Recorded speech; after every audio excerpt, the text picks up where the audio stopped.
good morning to one and all present here. I begin today by acknowledging the contribution of our forefathers who have helped in creating a world based on freedom and human dignity. I extend my respect to the people of diverse cultures, faiths, colors, and genders and pledge to work for equity, inclusivity, peace, and harmony.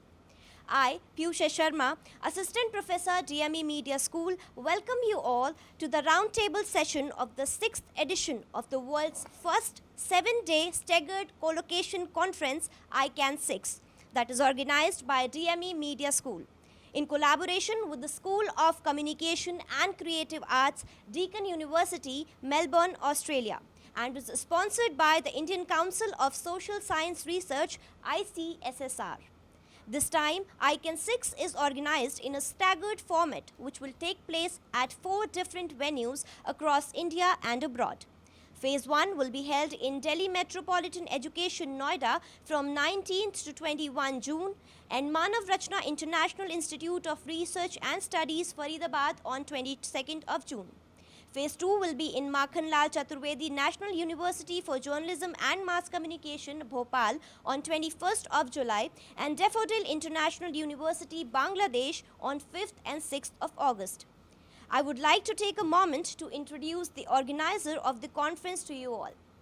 Delhi Metropolitan Education is an A-grade premier educational institute affiliated to Guru Gobind Singh Indraprastha University, New Delhi, and approved by the Bar Council of India. Delhi Metropolitan Education is one of the most promising media institutes in the country. It offers BA in Journalism and Mass Communication. It is recognized as the school which is focused on the growth of its faculty and students through academic and co-curricular activities. ICAN 6 has come up with the theme Identity, Culture and Agenda-Driven Newscast with the hashtag Cultural Identity for Diversity. ICAN 6 has support of more than 21 partners. The conference is sponsored by the Indian Council of Social Science Research. Conference partners are IAMCR Gen Section, GMEC Global Media Education Council. Knowledge partners are Manav Rachna International Institute of Research and Studies, Faridabad, Makhanlal Chaturvedi University of Journalism and Mass Communication, Bhopal, Adamas University, Kolkata, Institute of Applied Medicines and Research, IAMR, Ghaziabad, KSF, Keshav Suri Foundation. International partners are Daffodil International University, Bangladesh, Institute of International Journalism, Ohio University, USA, and Beacon House National University, Pakistan. Media partners are the Policy Times, Jai Hind Times, Quick News, and News 44. ICAN is powered by Asian Media and Cultural Studies Network, Australia, Australia-India Film Practitioners and Research Network, Australia, SPARC, that is the Student Council of DME Media School, RIM, Research and Innovation in Media Research Cell of DME, Richmond Fellowship Society, India, Delhi branch. Since 2018, DME Media School has been organizing the International Conference ICAN. The themes for the former editions were India and Changing Aspects of News in ICAN 1, Indian Cinema and Alternate Networks in ICAN 2, Issues of Community, Agenda and News in ICAN 3, Information, Communication and Artificial Networks in ICAN 4, Inclusivity, Convergence and Alternative Negotiation in ICAN 5, and Identity, Culture and Agenda-Driven Newscast in ICAN 6. Today, we all are gathered here for the roundtable session of on the topic Intersecting Worlds, the implication of artificial intelligence in media academia. We are honored to welcome the guest speaker of the session, Dr. Vikrant Kishore. He is an associate professor in the School of International Communication in the University of Nottingham, Ningbo. He is an honorary fellow at the School of Communication and Creative Arts, Deakin University. He has authored and edited books on Indian cinema, celebrity culture, and intangible cultural heritage. He is Director, Postgraduate Research, School of International Communication, Director, Short Film Research Priority Area, Institute of Asia Pacific Studies, University of Nottingham. I would like to request Chief Associate Convener of ICAN 6 and Head of DME Media School, Dr. Sushmita Bala, to felicitate our guest. Thank you.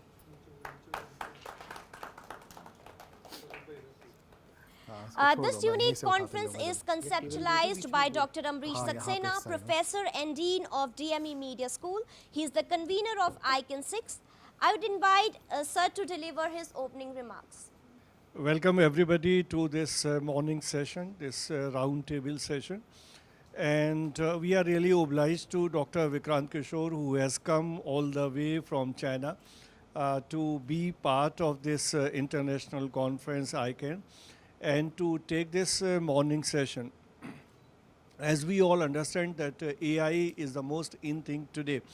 And the way the things are happening, AI has penetrated in every walk of life. So we all are in education, and in education also there are a lot of AI applications, some we know, some we don't know. And there are so many such aspects wherein it can be used for good, and certain precautions need to be taken while we are using AI. So all these things, if we understand in a better way, so as educator, as media educator, we will be able to use AI in a better way to improve our teaching, to improve the quality of teaching, and thereby delivering in a better way. So that is how Dr. Vikrant Kishore thought of choosing this topic about this implication of AI. So I welcome all the teachers who have come from different institutions to attend this roundtable, and I'm hopeful that this will really bring some good results to us all. Thank you. Thank you, sir. I'm happy to share that Journalism at the Rate DME is the official newsletter of DME Media School. It's a fortnightly publication that covers all the major activities happening in and out of the campus. It's a student-centric newsletter carried out entirely by the students under the supervision of faculty members. DME TV is our official YouTube channel where you can find the playlist related to all the sessions, lecture series, film festivals and conferences. For more information, follow us on our social media handles and YouTube channel DME TV. Now I request the guest of the session, Dr. Vikrant Kishore, to take the session forward.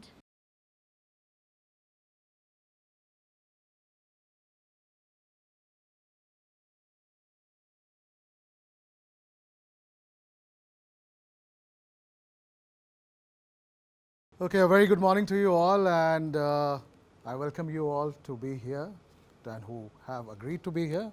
This session, I just thought I'll have only faculty members and no students in here, so any faculty member or industry people, because it is very important for us to know first what are the implications of AI and how people can use or how you are using it. So the structure is in a round table format. Of course, we are not in a round table as such, but feel free to participate.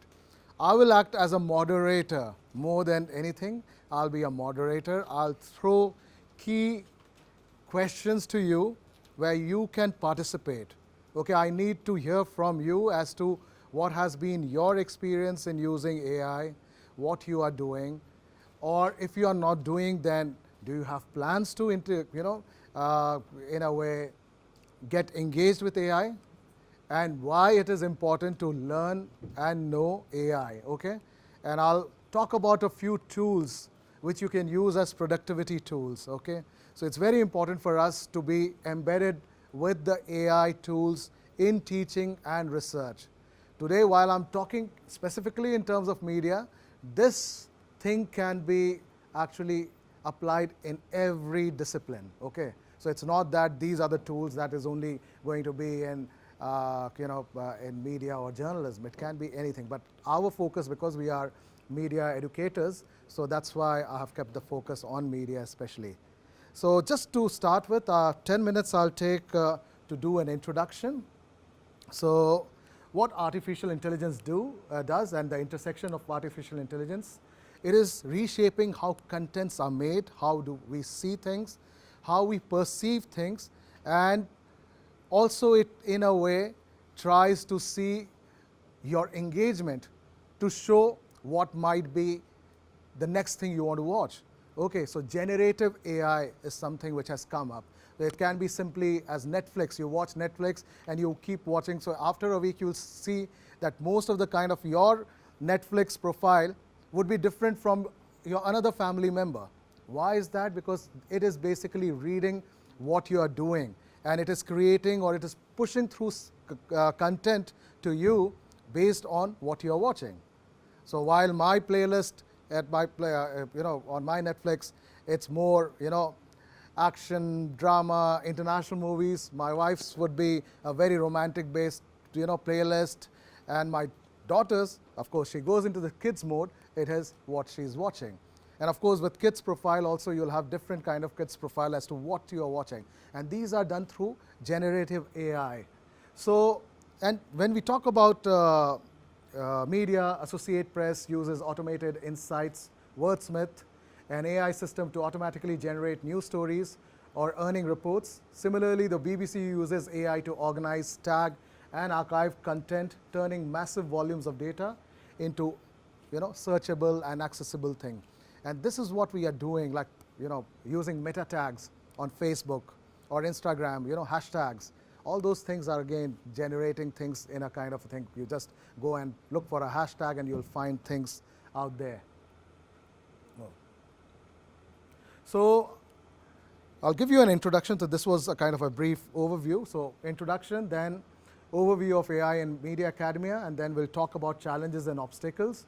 I'll also talk about ethical implications, because as media academics, it's very important for us to know what are the ethical implications of using AI, what are the opportunities and future scope, and any general Q&A that you might have, and finally we'll conclude the session. So, I just had that. Somehow I'm just getting used to this thing, yeah.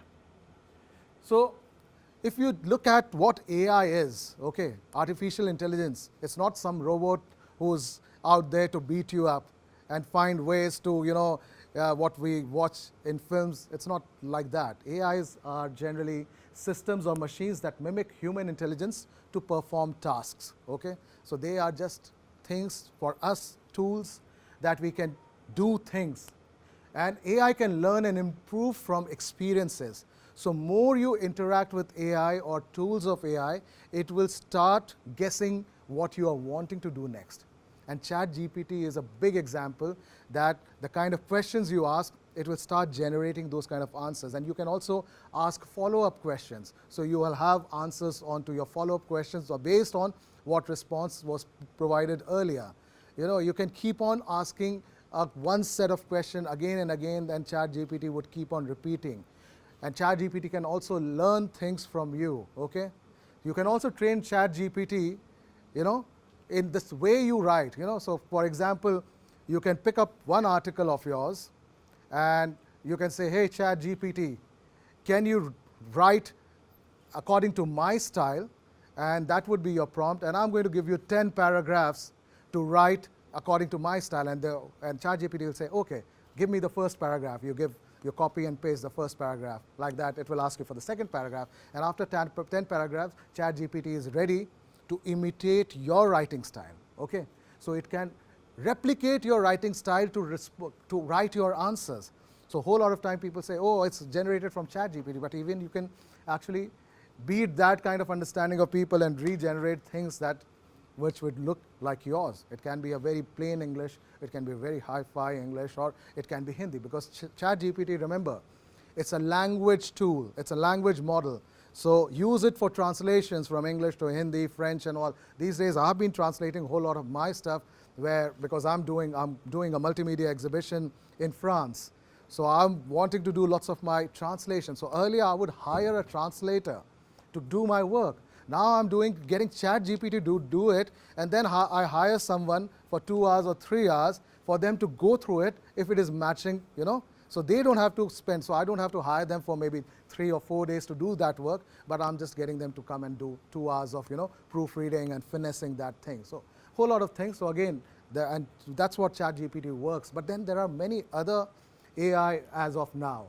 So AI can help you in terms of problem solving, recognizing patterns, and understanding natural languages. Okay, so even like if you are doing research and if you have got lots of data, okay, or you have a questionnaire or multiple question or whatever, so you have you have qualitative questionnaire, and you put in all the details of your questionnaire onto ChatGPT and say, find the common things, or you give the different things. So for an academic, what major time do we spend on is to analyze things, and ChatGPT can do instantly.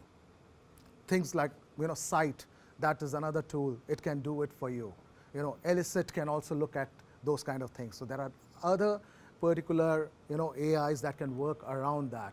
So problem solving, recognizing patterns, and understanding natural language. Machine learning is an ongoing process of creation of data, recognizing of patterns, and understanding user-generated data. Okay. So machine learning is all about data. The more the data is there, the more it can predict, more it can tell you. The less the data, the more faulty kind of responses. So it collects data after data after data. ChatGPT or any artificial intelligence, machines, it's all about data. So they keep on recording. A whole lot of time you don't want the data to be recorded. So you can also, go to the settings and say, don't save my data, don't save my history. Because if you're saving your history, ChatGPT is also feeding into its own machine, which can be used for later on for someone else's query. Okay. So you have to see if you're working on something which is very confidential and you just need some prompts and some kind of tool. First thing, remove the history. Okay. Go to settings and then you remove the history and then you just get some pointers out of it. All right. You don't want it to be replicated in some way or the other later on where you might find, or just for your own thing. Okay. But history can also be good that you can go back, but depends how you want to use it.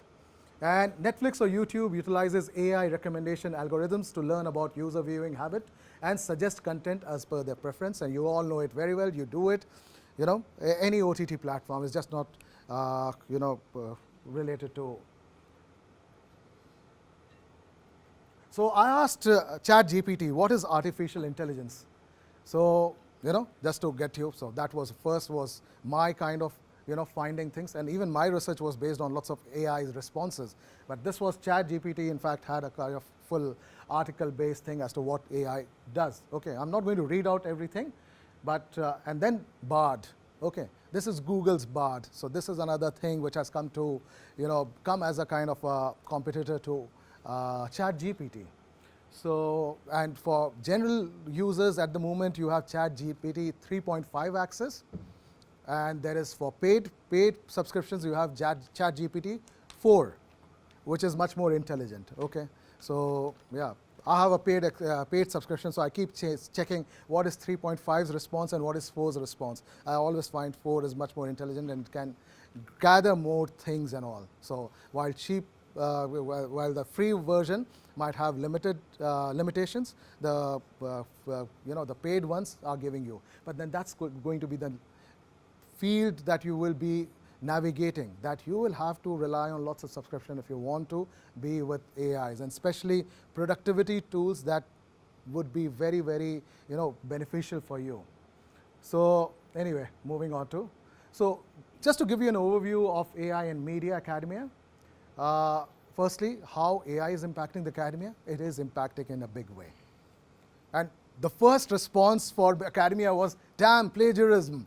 Rampant plagiarism, student copying, essays, people writing articles, straight from what ChatGPT's response and getting caught and, and also being challenged. Recently, there was a case in UK where a teacher said that this has been copied from ChatGPT, and he ran through his own thing and took his thing, and the student dragged him to the court, and the court said that it is not 100% sure that it is copied, so it threw out the case. Okay, so while there are lots of plagiarism checkers out there, but it is a big question mark as to what is being copied and how you can call it plagiarized. Of course, there are different tools to instantly you can verify if it is plagiarized or not. Because one of the problems with ChatGPT is it doesn't give you exact or the correct citations. So as an academic, if you're writing an article and you think ChatGPT has generated citations, you go through the citation and look for those books. It doesn't exist. It doesn't exist. All right? So there are lots of interesting tools, and since I'm talking about it doesn't exist, I want to go and show you this person does not exist.com. So you see it keeps generating images after images, and these are the images actually you can use. You want someone's photograph to be used in your project and you don't have permission, you go onto the site, so, see what are the usage of this site and you generate image. So there are lots of image generation softwares that has come up now. So it's very interesting to see how things are taking place and shaping up our understanding of media. And yeah. And virtual assistants, you all know, Siri and whatever, Alexa. I use Alexa. My almost 2-year-old son wants to use Alexa. He can't say it, but he keeps on going Alexa, Alexa, Alexa, because he sees us talking throughout. He's interested. So they will integrate into the AI mode much more faster than we do. So Alexa, Siri, they are virtual assistants. Virtual production. Now films are being made in virtual production studios where you don't have to even generate, do a green screen shoot. You have a virtual production studio. You get your, like if you want to show a mountain, your virtual production screen will have mountains there, and you just need to stand and just act like you're climbing, and your camera is recording your virtual production. So camera will just show. So at Nottingham, you have just acquired a virtual production studio. When I was at Deakin in 2019, I started the acquisition of virtual production studio, and Deakin is now the first university in Australia to have a full-fledged working virtual production studio in collaboration with, I think it's Dreamcast Studio or Dream Screen. I'm forgetting the name, but it's there. Now they are already producing things in the studio. Back in Nottingham, we should be ready by the end of this year. So we have already ordered our virtual production studio. It's a big thing, lots of investment, but that's the future of having virtual production thing in there. Almost if you do, that's one very big thing has happened after, all those kind of motion capture.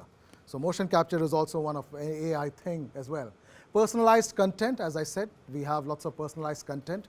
Everyone's desktop would, when you go to your browser, you will have a different personalized experience. Your mobile phone would have a different personalized experience. Fraud detection, now that is also a thing that lots of your own Google and all, they detect fraud as to what is happening. Spam, automatically recognizing spam. So these are, again, works of AI that it is automatically, looking at spam. And sometimes you just click on something and say that this is a spam. So anytime that email again comes to you, then it is detected as spam. Content moderation as to what is profanity, what is something very sexual in nature, what is demeaning, all those kind of content for profanity checks are there. Facebook does that very strongly. Twitter does according to their own particular moderation content and all. You can also report it. It will follow that. So those things. And generative AI, as I talked to you earlier, that is another thing which generates things and pictures and all. So first question for the table here. Share your experience of successful integration, potential applications, and benefits of incorporating AI into research, content creation, and data analysis. I want to hear from you. Or we can just start with a simple question. How are you using AI? Have you used AI? If you want to use AI or not, and if you don't want, then why? Okay? These are the questions. So feel free to anyone to respond to that, because this has to be an interactive session. Once I have used BARD. I was just writing a research paper, and I did not have time to do the analysis.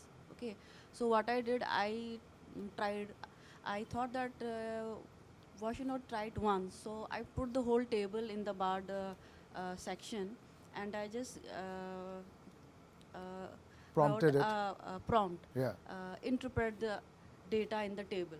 And astonishingly, it really did. It did gave me some points and even also some discussion points. So for that purpose, I used, and sometimes I use Quillbot when I have to do something that is really very, on an urgent basis. So 2 times I have used, and ChatGPT I have also used. Okay. So this is my first, and another much before I had used it for citation, MyBib. When it really helps to do the citation very quickly, you have to just put the DOI and it gives you the whole paper Okay, yeah. citations. And then once I did that for plagiarism. So Plagiarism, 3-4 okay. times I have used, but not much. All right. Thank you, sir. To check plagiarism. How many of you use Turnitin to check plagiarism? Okay, so few of you actually use. So generally the university provides you with an access with Turnitin to check plagiarism and all. All right. So you are getting into it, and it's good to see that you have an example of how you converted a table and got an analysis done by Bard.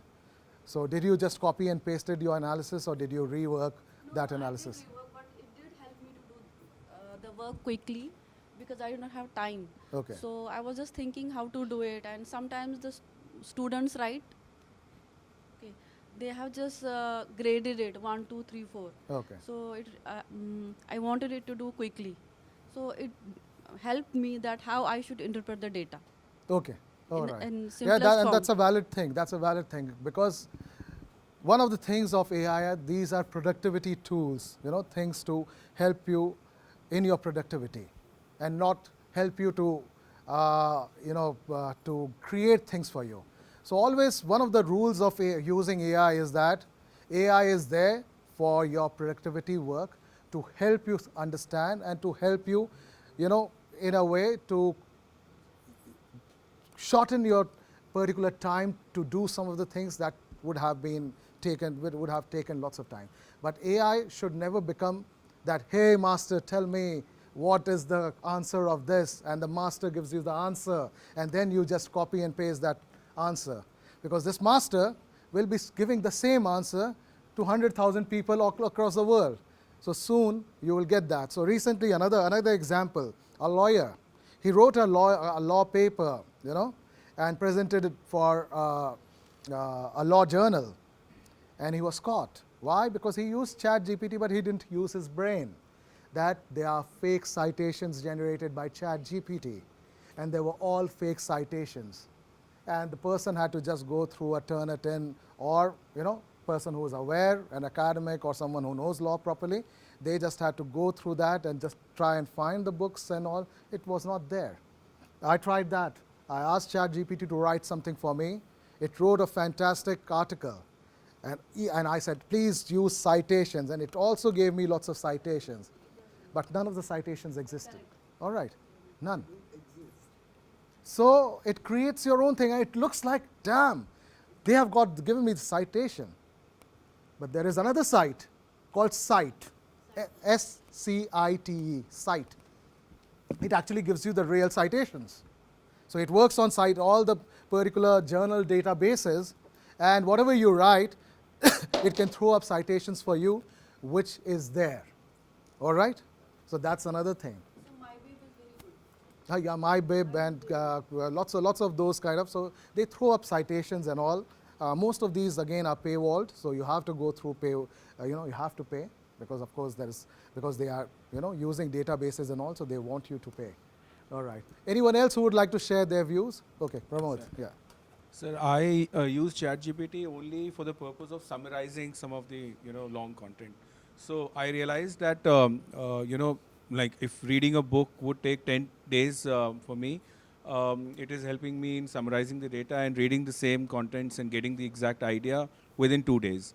So, but I make it a point that I would use it only till that point, because I'm little old school in that ways, and I do not want myself to be a slave, like you said. And that is what I exactly tell my students, that these kind of tools should be used for enhancing the outcome. And at the same time, you should also be intelligent. But if you keep on copy pasting stuff, you would just become too addicted to it, and then you would be good for nothing at the end. Yeah.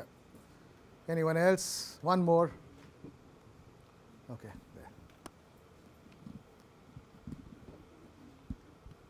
So I used Querex. It is used for basically seeing the trending videos. So I was writing a research paper on the trending videos related to farming in India. So it helped me to make whatever search and shortlisted video I have done to validate that whatever I have brought in is like correct. So it somewhere helped me in reliability and validity of my data. All right, good, good, thanks. You wanted to say something there, last person there?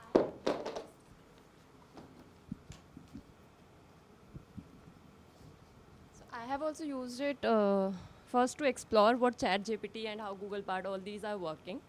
And also I was working on a paper, so to check the students' perspective, how they are using it. So I have gone through it and I have found out that there are certain things that needs to be kept in mind. One is the right prompt. The right prompt is very important. Second, of course, that you have also mentioned and others, that sources are not reliable. I mean, the content also which is they are giving is not reliable. Third is that if it is not paid, it is very limited time data that it is providing. Like it has a data from 2015. So if I want to have data from 2014, 15 or other, we don't have that data till now. Because Google Bard is very new. ChatGPT also has a data of, I think, 2015, uske baad ka. So that is one of the problem. And yeah, that's. So ChatGPT has till to 2021. So it has, yeah. All right, so yeah, so you want to say something? I just wanted to share that I have tried to use it for the purpose of poetry writing. So I am interested in creative writing a bit. I gave it prompts for writing Hindi and English poetry, and it did write the complete poems. But then it made me think a lot about where the creative writing whole industry will go as a whole. If now we can have AI write down complete poems for you, the human touch angle of it basically.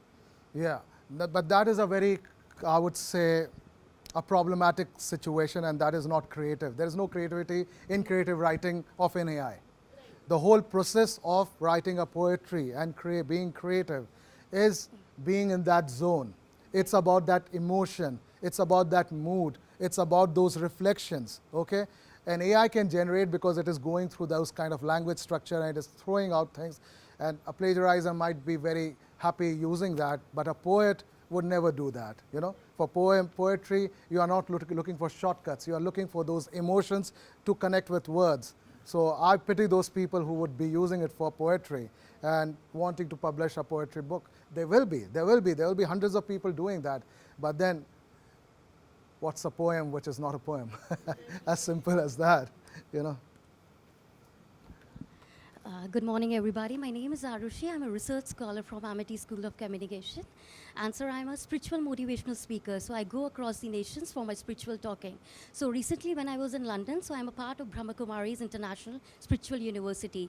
So recently, sir, we have actually developed through AI only, we have started doing meditation camps. So like, you know, we meditate early in the morning at 4 o'clock. There are certain apps which are related to the AI, and then with the help of that, we meditate. So it's like a personal thing, and since my research and the PhD is also on spirituality and media, so it is helping me out in one of the cases. Okay, Thank so you. how do you use that AI? You just said that, sorry, I Yeah, missed. so there is a meditation app which is like, you know, meditating.com. And Yeah. so like, for example, it will tell you a set time, like how you're going to focus out there. And it like, there is a light which blinks. So people in London, they usually use particular things to get focused out there. Okay, so these are just kind of, again, Thank you. tools to help you focus your attention. Okay, so those are tools, again, which are interesting, which is helpful, which is, you know, giving those prompts to people to how to, you know, concentrate or focus on a particular thing, which is not bad, because it is not asking them to, you know, write a poem, okay, or not writing it for them. It is not meditating for you, saying, okay, you go, have a nap, and come back after 2 hours, I will already do your meditation. You know, like Panditjis who do 51,000 jap for you and charge for 5,000, and you just do nothing. And then you think your life is going to change. All right, probably, you know. So, yeah, you had something. I've been using AI tool for teaching purposes also. Like I've been teaching photography in Delhi University IP College, and there I use the AI tool You developed have to by be Canon. loud so that last AI person. tool developed by Canon. Yeah. In that tool, you can like adjust different exposure settings, and it will give you a real-time image. Yeah. So like you can add lights, you can change the white balance. So it is very like useful feature when you have to teach a big class, and also like in hybrid and online modes. Yeah. So filmmaking, photography, AI is really helping in a big way, and that is where the next challenge also comes in. All right. So moving into the sorry, it keeps going back. So how AI is being used in academia? So there is Mushtaq Bilal, PhD. I don't know if anyone follows him. This is the guy to follow on Twitter. He is the brain for AI. AI for academics. Okay. I follow him, and in fact, I have gained extreme information and knowledge through his particular Twitter shares and all right. So definitely recommend that you follow that, okay. My kind of inquisitiveness was in a way answered by his particular, Twitter threads. He has multiple threads. He discusses whole lot of things in detail and how to use it, and how it can be misused as well. So someone you should follow so that your understanding becomes better about how to use AI, and later on you can take that into classroom. So there's lots of discussion around that. So there are, sorry? Yeah, I'm talking about Twitter, so you can follow on whatever, LinkedIn, Instagram, whatever, you find him, so he's someone to be followed, okay? And some of the tools he suggested for research, academic writing is something like Research Rabbit, which gives you idea how to connect your dots as to how to work. Connected papers, so if you're looking for a paper on, cinema studies and you look at Indian superstars representation, and you type that, and it will bring out a kind of a map of different papers and how they are connected. So there will be primary, there will be secondary, there will secondary, those kind of things. So it will generate those. It will also give you some summaries as well. Insightful is where, it incites you to think, and it will give you responses. And also there are various things. Elicit also does things, Iris, Cite. So there are these kind of tools which you can use.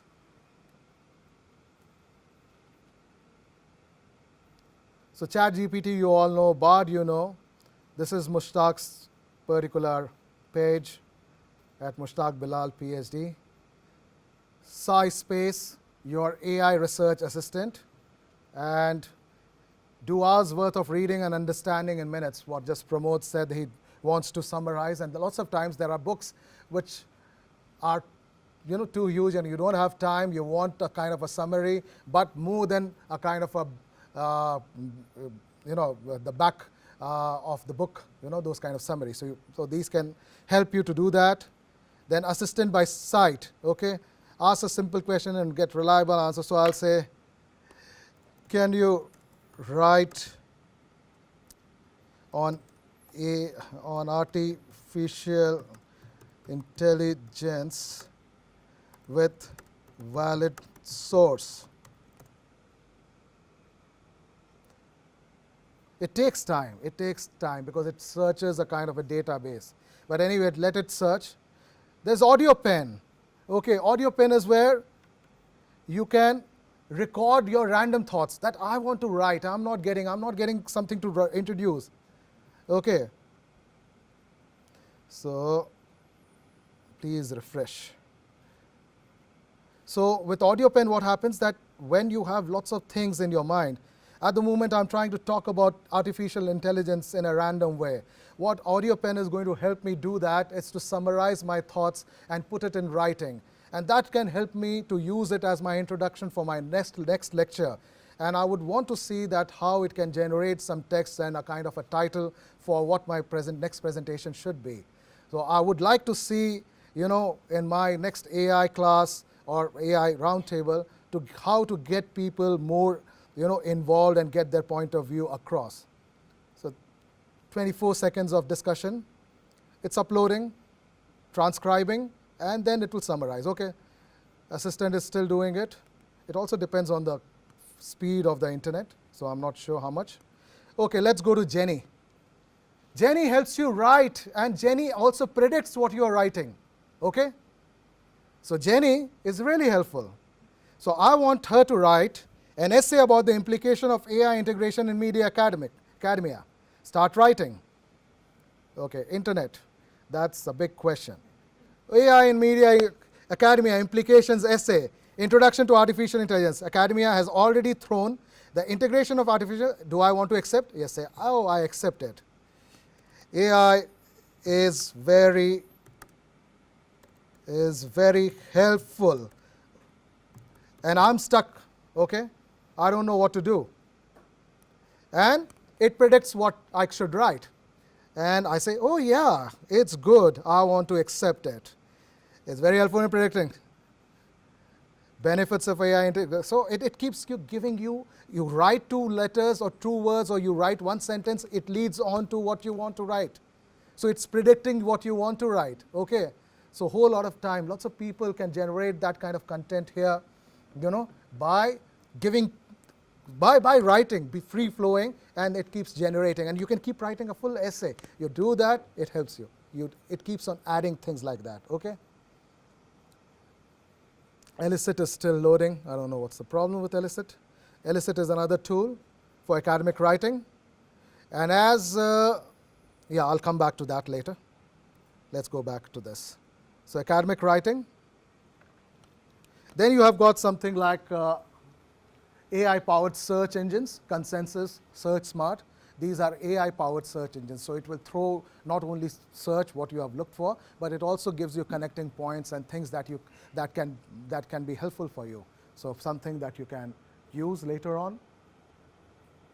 So for people who teach cinema, video editing, film editing, Adobe Premiere Pro, totally integrated, or any of the editing tools these days, they have integrated AI quite a lot in their work, from transcribing to doing things, you know, from color correction to color matching, or remixing music to match video length. So it will do it for you, okay? And it's very interesting to see. Adobe Photoshop, just last week, 2 weeks back, it launched an AI integration with Adobe Photoshop. So it can also do generative, you know, AI in your photos. You can remove background, you can create new backgrounds, you can give prompts to create new backgrounds, you can give prompts to modify the photos and all. So it's changing at a rapid speed, you know. So media, so yeah, so my question is that how many of you have tried, you know, other than Gagan here who just talked about his Canon experience, have you tried any media tools to enhance productivity? Or it can be just an app, you know. So there are simple apps as well. So you're talking just about the video editing, or So anything in to do general? with media, like video, photo, Okay, audio, media. or if you want to say something else, we can take that as So well. I've often use it when I have to give presentations. So let's say mostly when I make my notes, I make my own notes, gather from here and there. I just don't copy it from somewhere. But it takes a lot of time to make notes. But then when you have to present it, like let's say you're presenting this slide, and when you want some picture, just like the random graphics, so let's say the picture of a phone or somebody using a computer. So what I usually do is I'll use slide GPT. I'll put all my notes over there and it will give me a presentation. Yes. Slides. Yeah. So that will save a lot of my time, because for that otherwise I have to take out a picture of some, Yeah, you have to find copyright. And picture. they also give like they take care of the copyright thing Yes. as well. Yeah. So I think that is one of the things that we can, I don't know how good ethically it is to be using it. Well, till the time that site is using royalty-free stuff, which most of them do, because they don't want to get into a situation where they are using someone else, because they'll be liable for, you know, a whole lot of you know, money to be paid to people. So they don't do. So in fact, there is another video, you know, site. I'm forgetting the name. Probably it will be in my presentation, which you give them the prompts that I want a story with this particular narration, and I want a first shot to be, you know, a drone shot of a field, then next of a skyscraper, next this, that, and then it will automatically generate, and you give a prompt that the video needs to be 1 minute. So it creates 5-6 videos and gives that to you. Of course, it's not going to be a professional thing. It's just going to be a basic, you know, structure which it has created. Because it can Is just... it is it like good and okay to be using those kind of things in academia? Because you won't be able to use it, but what you can do, it can help you to create your idea. Like for example, if I'm doing a music video, then generally I try to create a kind of a mind map or a kind of a basic music video where I'll pick things from different music videos and mix and match, that this is the structure of my own music video. It should look like this, the first shot should have like that. But if I have a tool where I can just go and create something like that, which when I'm presenting to someone, I say, hey, listen, this is what is in my mind, and this is how it's going to flow, of course. So you are just using that productivity tool to help save you time and just see. But that is not going to be 100%. You have to first be embedded with that software, how much it can do. Some can do perfectly well, some do in a very terrible way. So it's not that everything is doing things for you as per what you are wishing. It's not happening in that way.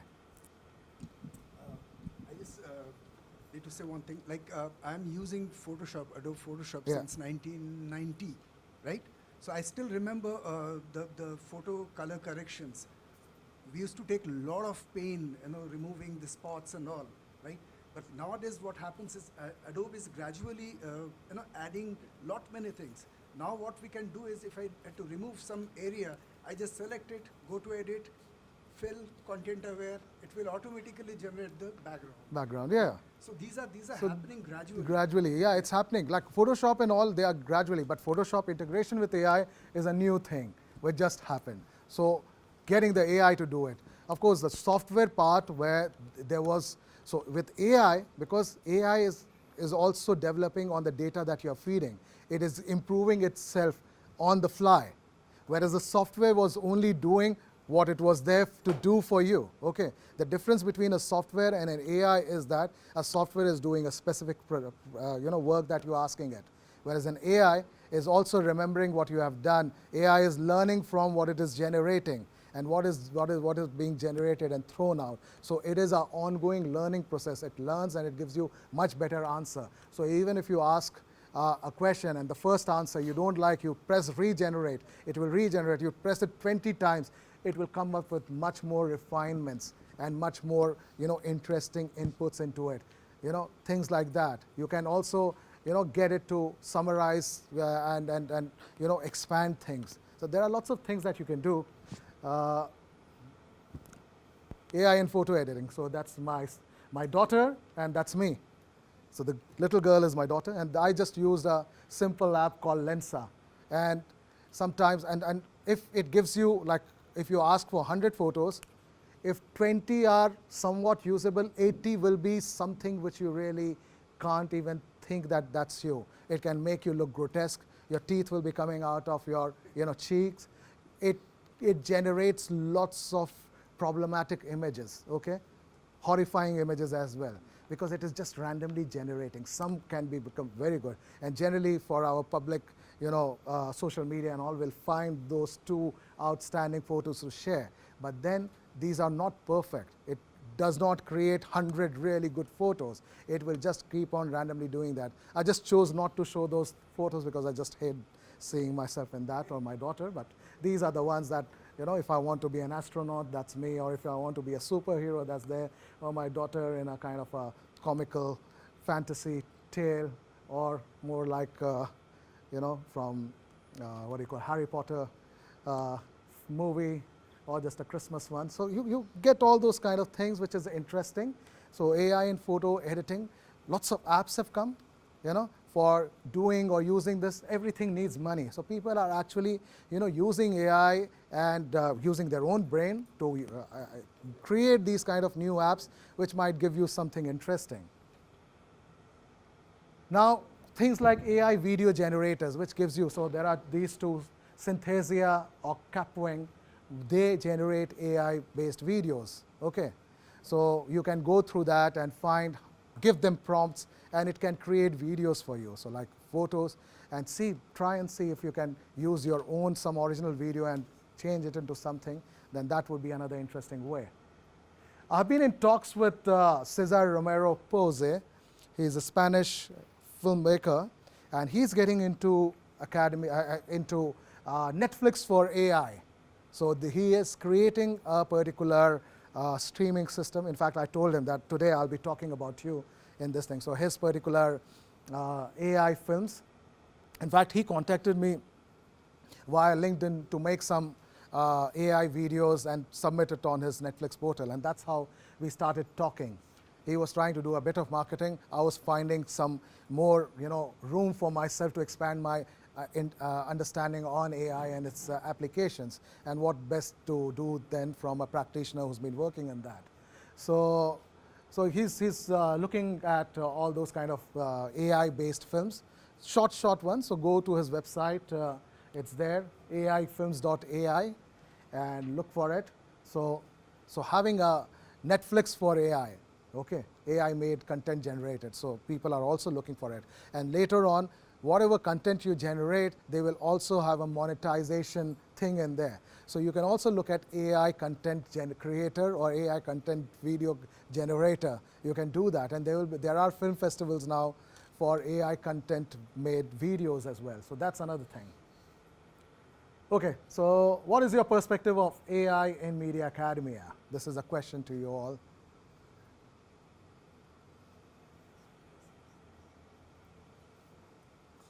Yeah, Pramod.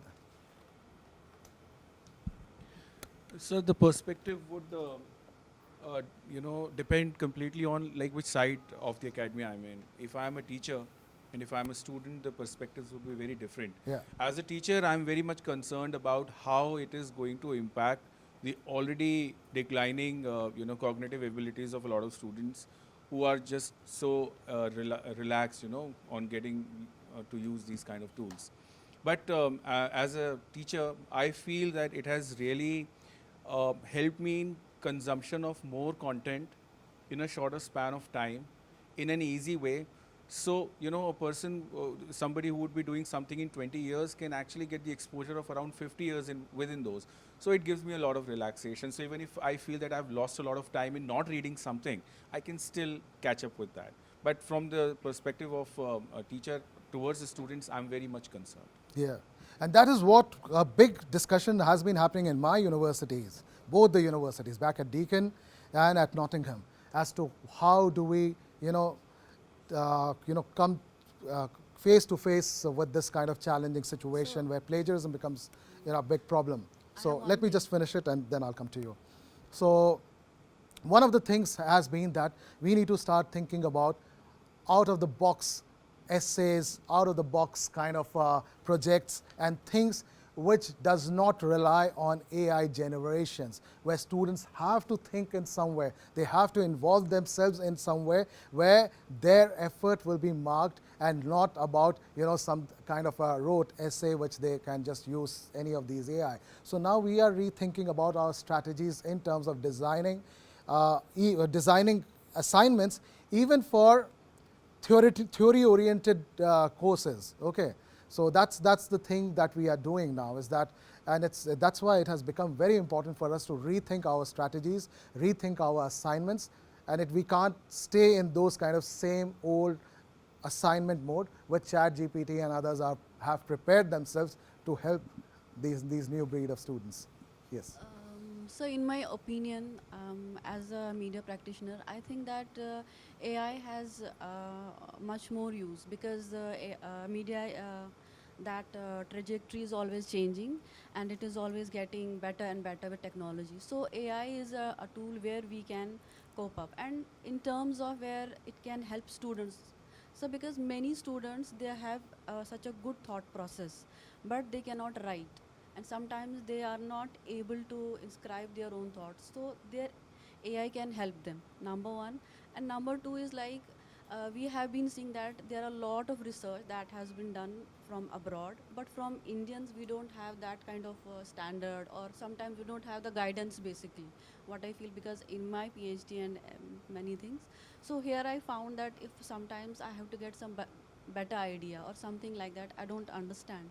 There also AI can help us, that we can somehow at par with what you people are doing in developed countries, something like that. But what I'm doing is because I'm interested in doing that. Yeah. My other colleagues are not doing that. So it is more of it's not about India, or ultimately I'm an Indian. Okay. So I've done all these things because I was interested in doing it. I did all these things because I wanted to learn more. So the more you want to learn, So the but- more, but of course the structure Structure. doesn't allow you to do that, or So structure. many times Yeah. we do want to learn, but we don't have sometimes the guidance Yeah. at the right time, and we don't have sometimes the tools. Sometimes we want to learn, but the person in front of you, he's not able to Yeah, help you, yeah, or I he will understand, not help I you. understand. He's not willing. Yeah. So where will you go? You will stuck on the same mode. So sometimes But you have to get yeah, somewhere. no? yes, but use platforms like ICAN to build that network that we are available. Like I've been doing so much of research on artificial intelligence. It is, started when? It just started about 4 months back. 4 months back, I was not interested. I was like, kya sar dard hai yaar, chalo ek aur isme we have to now cross check students to assignment 5 times and this and that. I'm not doing that and all. But then more and more I started understanding how it is helping me in my productivity.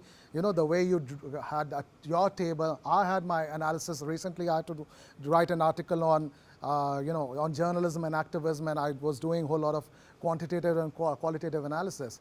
And then I thought I'm going to use menti.com, and use their, kind of polling thing. And then I got it done because it generates, the polling results and all. Then it was easy for me to analyze that. And I could have used NVivo and other things, to do that. But I found that, for a small data like mine was very easy. So yeah, be interested, and probably always good to have, we have been having monthly meetings on AI back in my university. So where we all get together and someone can just take a lead. So we keep it a very fluid thing, that whoever has some interesting points on AI or their recent interactions with AI, they come and they show it and they talk. Probably that you should be doing here, or a couple of institutes forming a working group together, find a lunch plus AI discussion and what you can do to have productivity out of that session, or something else, not only AI, but it could be just some other thing. But having those kind of network is very important, because today things are moving at a fast speed, and also working together on articles, writing papers together, and someone who's good with analysis and all. These are very important. I keep looking for people to collaborate with me, who are based in India, and I want them to do some research and all. Hardly find people. Either I find them, but their aptitude or interest is not up to that mark, and that kind of academic thinking or academic writing, which can be accepted by Routledge or Bloomsbury or all those top ranking journals. That's where some kind of problems are there. Because citation. Now you reminded me, Zotero. Download Zotero, integrate it with your Chrome, integrate it with your Word. It is much better than EndNote, because it uses AI. It is much more intuitive, and it is much more helpful. You will thank me later that yes, you suggested us to use Zotero. Okay, so do that. I'm also mindful of time. It's 11:30 already, so I'll just go through a few of the things. So challenges and obstacles, as we have already talked about it, that students' perspective, our own things, our own limitations as to what access we have, kind of network. Maybe we form our own group, maybe a Facebook group and all, where we can initiate some discussion. Maybe today, after this, DME takes a lead, creates a Facebook group for us, add us, and we can initiate a discussion. So these days, you don't have to also meet, for lunch itself, but Facebook becomes a kind of a point where at least once a week we can just share something interesting that is happening on AI, or any challenges that you faced, or any new tools that you found. So maybe let's start with that, with this particular group today. We have a kind of a Facebook group and work around that and talk more about challenges and obstacles. Ethical implications, again, ethical implications is huge. Citations, okay, citations. I thought I gave these tools to do something for me. If they have done it or not, let me see. So assistant, okay. So assistant has already written me something, and it has given me all the references in there. So it has used a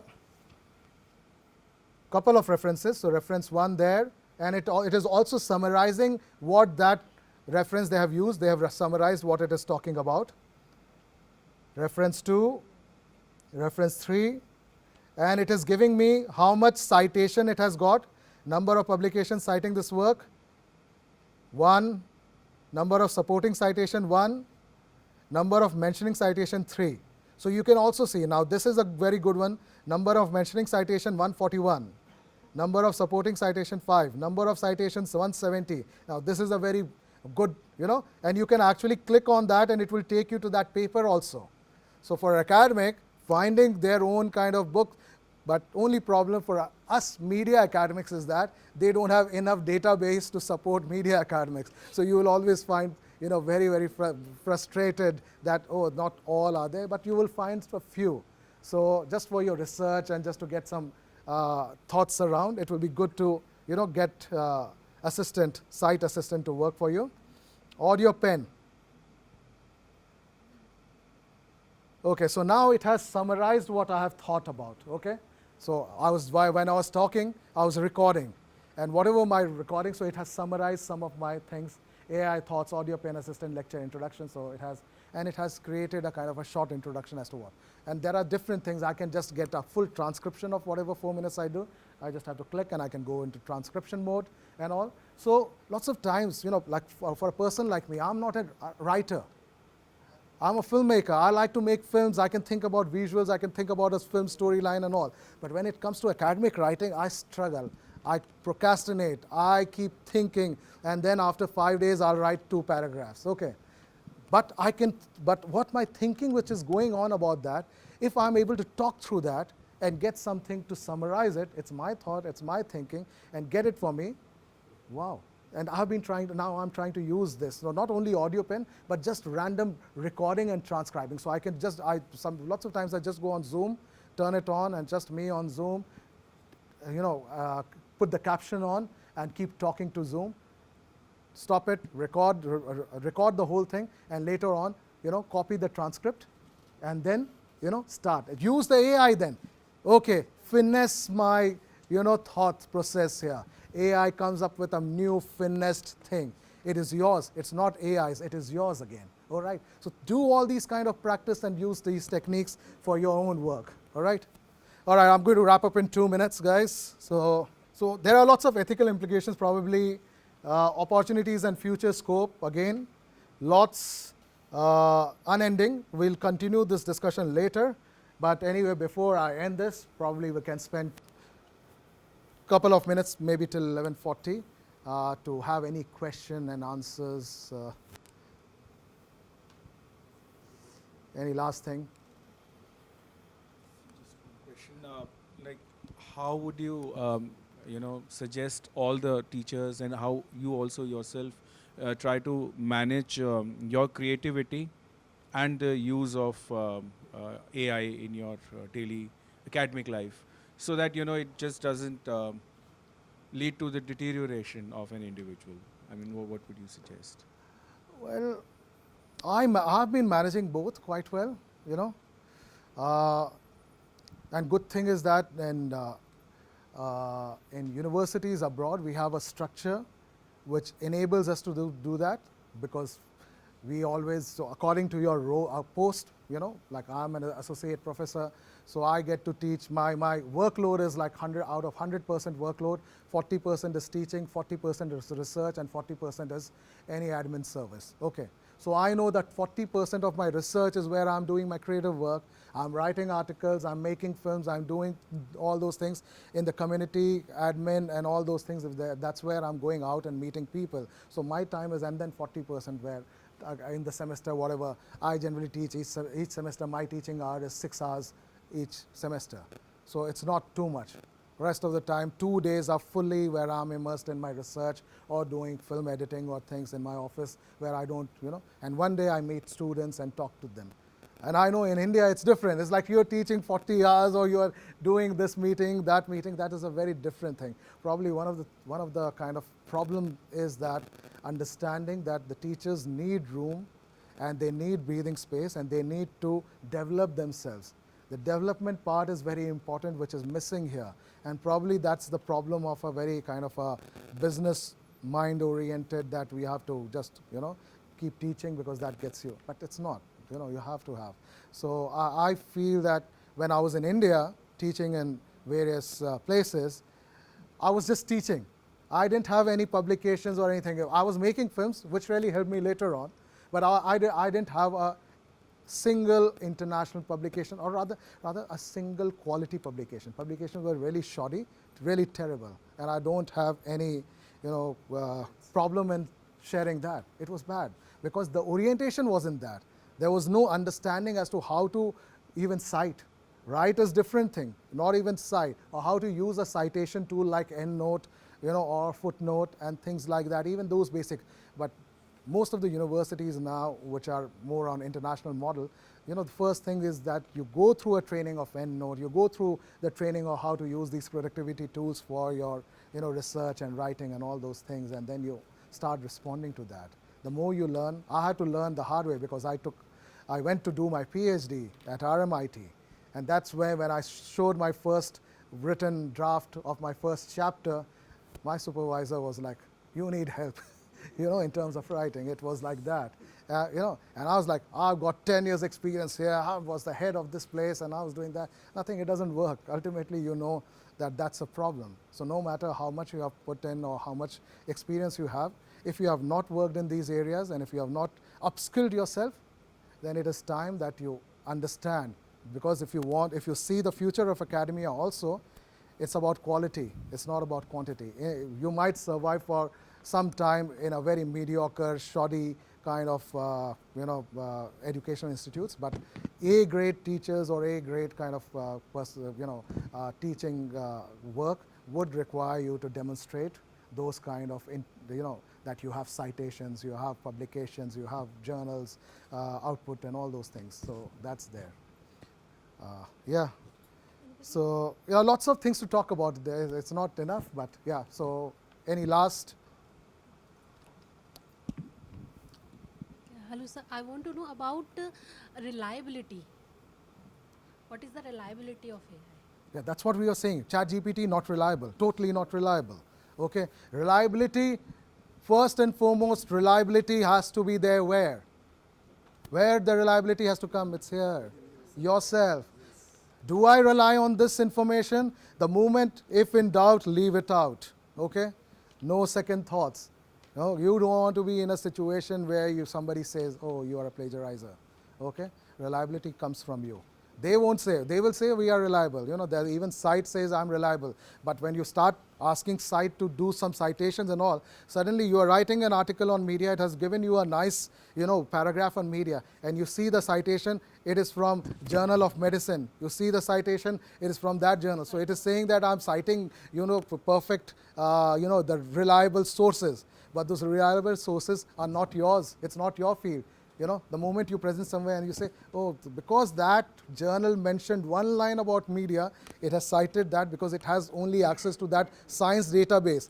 It doesn't have a huge media database. It doesn't rely on Elsevier's or Reuters or not Reuters, sorry, Thomson and all." So suddenly you'll be finding. So nothing is reliable. Don't rely on AI. Use it for productivity. Use it to get your thoughts set, write on your own, write in your own terms, think in your own way. Yeah.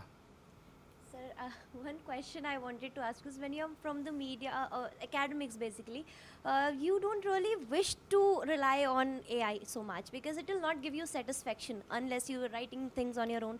But I just wanted to know, and also I'm writing a paper which deals with how people connect to artificial intelligence as in like a personal connect. I'm doing it on the artificial intelligence-based anchors, news anchors. So I'm doing it on that. And when I get some responses, I see that people do not really connect so much with those anchors and don't want to listen to them. But when I'm talking about in terms of we as in accommodations, I would want to know while making this whole presentation, what % of AI was used in this presentation when it comes to choosing the background or the font or the alignment? Should that kind of things be used, or is it still gives the only satisfaction to like make it on your own like we used to do earlier with the PowerPoint? I've made it with PowerPoint. The presentation is PowerPoint, but I was making this presentation, when? Today morning at 6 o'clock. All right? I didn't get time. I was so busy. So I used PowerPoint's designer and just whatever thing which I liked, Okay, it gives AI thing, click. Okay, that background, click. It's a productivity tool, that's there. What is important is my mind thought process which has gone. What I have talked to you in 1.5 hours and you are still sitting here, it means I'd made some, something which was interesting. Okay, otherwise you would have gone, he's just repeating chat GPT thing, he's just talking, there's no depth into what he's talking or whatever, all right? But yeah, lots of times you don't have time. If I would have had time, I would have wanted to put lots of pictures where I have experimented, But at the last moment, it was a very last moment thought just before Pramod was going to come to pick me up, and I saw, damn, I should use my daughter's picture in one of the slides because I have to. And then quickly I went, and then the internet speed wasn't much, but then the size of the files were very kind of a very compressed file. So it came in, and then I just did it. He came, and then by that time I was here. So it was that quick that just probably I spent about 2 hours to get this whole presentation up. But the thought process, the discussion, talking points, everything was there in my Word file. So it was about just creating and throwing those, copy, paste, and putting it on there. So I didn't make the presentation early. I thought I'll do it in the flight because it was a long flight, but in the flight also you want to relax. That's where we think that we can use AI, at least in these things which can save more time. Yeah. That's what you want to do. But without using your brain or without applying yourself, AI won't do. You will be totally exposed. You might just be, not exposed maybe in front of students, but students are also very, very smart. They are also using the same tools, and if your answer or whatever thing you are taking to class and you're saying that, oh, this is a very good writing. Another thing is that your own personal writing style, and if there's a mismatch in the writing style, okay, now how we are detecting if things are created, via artificial intelligence. We ask the students to send their Word files which they started writing on.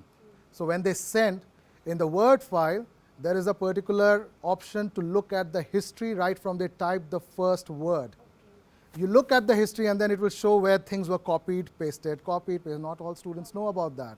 Okay, and you look at that history. It gives you the whole history, when things were deleted, when things were added, and this and that. So if you're bringing chunks of artificial intelligence thing out there and then rewriting or just using it, you can find things. So there are ways. Now there are also artificial intelligence which is doing if it is written by artificial intelligence or not. So there are lots of tools coming because people are worried and academia is worried that how these things are being used or misused. But at the end of the day, it's your brain, it's you who has to make that difference. I see, okay, the student has used ChatGPT, but the idea is original. The thinking is original. It aligns with the thing. Okay, it's just the student is weak in English, has used used as an tool for English. Lots of my Chinese students, sorry, I shouldn't be saying that, but many write in Chinese first, then they translate it. Okay, and it's a very common thing because I've seen it so many times. And with even Indian students back in Australia, I saw lots of Google translated thing. Earlier, before the AI came, it was Google translation, and you can easily make out that it is Google translated because the translation would be very haphazard. Now, AI, it has become very, very good because these are language tools, language models. Yeah. Yes, please. So, my point of view is on creativity, like filmmaking and photography. I go to a location morning 4 a.m. and I'm hunting a perfect photo of sunrise with some object and subject. And I'm trying this photo for approx 3 hours every day to get the perfect glimpse at that time. But it happens after 3 days. It means every day I'm investing lump sum 3 hours, is called 9 hours right now. And I got the perfect photo. As my friend is doing same thing, he took a raw photo of that location and he's putting that photo in an app. And within some clicks, he's producing better outcome than me. Then here's the justification of creativity and use of AI. Yeah, that's what I said, and the question goes back to the poem thing. How do you make a poem which is not a poem? Okay, it's so a person might take satisfaction or accolade or post it on social media. Like recently there was this case in Germany or that big photography competition where an AI generated photo was awarded AI generated, yeah. So that was one big case, and the photographers said that. And then, earlier they would think that anybody who would put in their photograph for that photography award, they would at least have those ethical consideration in mind. At least this photographer was, he at least said that he had this issue, that he took it from an AI. It is going to be an ongoing conversation. I don't also have definite answer, because this is one thing. For me, if I'm writing a script and I have the script in mind, and if I just use all the things to set the stage and give it as a prompt for them to create in 2 columns with video and audio, and if AI is doing and saving my time, it's good enough, because it's my idea, it's my thing, it's everything there. It's helping me just to finesse it. That's fine. But if I just give prompt, create a script for me for this thing and that, then there is a problem. There's that you are just outsourcing creativity. That is the challenge for us creatives, to teach the students that they are getting into the creative area. For them to use their brain is very important, because they will get stuck, because AI is not going to help them always. You won't get the best ideas every time with AI. It's just a guide. It's just a guide, it's a tool. It needs to be your slave. You don't need to be their slave. Okay, that's the thing. So make AI your slave. Let them work for you. You have to dictate them. Yeah, you have to dictate them, not get dictated by AI, because you do that, you get into the habit, and yeah, unfortunately, that's not the. Yeah, we have to traverse ourselves wisely around these lines and get ourselves ready. Recently I read an article which said that since a lot of content on the internet is going to be AI generated, so what they are going to do is they will tag the content whether it is human written or whether AI generated. So Yeah. that might help. Yeah, that might help. Yeah, that will be good. Till the time it's news and all those things, In these days, if you go on Twitter, suddenly people, you post something and someone say, create a meme out of this, and they tab AI, and that AI creates a meme, or AI does a recording of that, or things like that. So many integration of AI is happening. And of course, AI for spreading of disinformation, misinformation, hatred and all. Generally, AI doesn't take or doesn't make things, like we were doing a test on, putting some kind of content which is hateful in nature, and then ChatGPT just rejected it. So they have all those kind of prompts already generated and already in there, that it won't take or it won't generate things that, because lots of people are trying to do those things. So, sir, maybe I feel from this point of yours that if we properly teach the Indian students here, the media students, of regarding how to use AI, and if they go into the industry and then end up using it, maybe some serenity will come back to Indian media, Hopefully. particularly the broadcast media. Now, problem is that the broadcast media in India is not media. It's a political beast. Exactly. How do you tame a political beast? Who is on a payroll? For them, it's the political masters and the whips that they carry. So every time they get the whip, they do the double, thing, in that mode. That is where AI will also fail, because they override AI, because the only people who know that they have to produce news, they would integrate AI. But here, the AI productivity will be used, or rather misused. I'm very pessimistic now about Indian media's future, unfortunately. I started my career with Indian media just around here in Z News, which I have not watched for almost 12, 13 years, never. And I used to watch NDTV, and that is now also gone, an app, gone. Sorry, I'm not going to take names, but you can understand where I'm coming from. Yeah. All right, thank you so much for patiently listening to me, and I hope we continue our discussion forward. All right, thanks. Okay, thank you very much, sir, for such an insightful session. And I'm sure that there would have been more questions, but because of the paucity of time, we had to wind it up. And this particular thing is very, close to me, and that's the reason why I feel very overwhelmed when I think of AI, and I have so many queries, within me right now. Thank you very much for providing answers to a lot of questions. With this, we come to the end of this particular session. I would like to thank Professor Vikrant Kishore, sir, I extend my gratitude to the management and leadership team of DME, Dr. Susmita Bala ma'am, for giving us direction and support at every stage of the conference. Special thanks to the faculty members and the staff of Media School and all the other departments who have gathered here today. I would like to thank the production and the technical team for providing the technical support. Special thanks to the newsletter and media coordination and news social media team for the coverage of the content and the event. I would also like to thank the designing team for creative support. I would like to thank the administration staff of DME. Special thanks to our conference partners, knowledge partners, international partners, and media partners. The recording of all the sessions of ICAN 6 can be accessed through our official YouTube channel, that's DME TV, our social media handles, ICAN page and DME page, and subscribe to DME TV. Till then, I, Pramod Kumar Pandey, will now take your leave. Till then, stay tuned for many more exciting sessions. I would also like to tell you that currently there is a parallel session, technical session going on. The title of the session is Application of Social Media Tools in Promotion of Art, Brand, Tourism, Education and Health with Professor Sean Redmond. Thank you very much. Great. Thanks. Thank you, guys.